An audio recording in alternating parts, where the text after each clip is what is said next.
ঢাকা বিশ্ববিদ্যালয়ের ফজলুল হক মুসলিম হলে চোর সন্দেহে তোফাজ্জল হোসেনকে পিটিয়ে মারার ঘটনায় সমালোচনার ঝড় উঠেছে সামাজিক যোগাযোগ মাধ্যমে।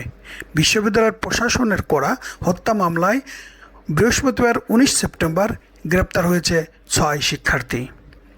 বরিশাল বিএম কলেজের মেধাবী ছাত্র তোফাজ্জল হোসেনের মা বাবার মৃত্যুর পর কয়েক বছর ধরেই ছিলেন মানসিক ভারসাম্যহীন।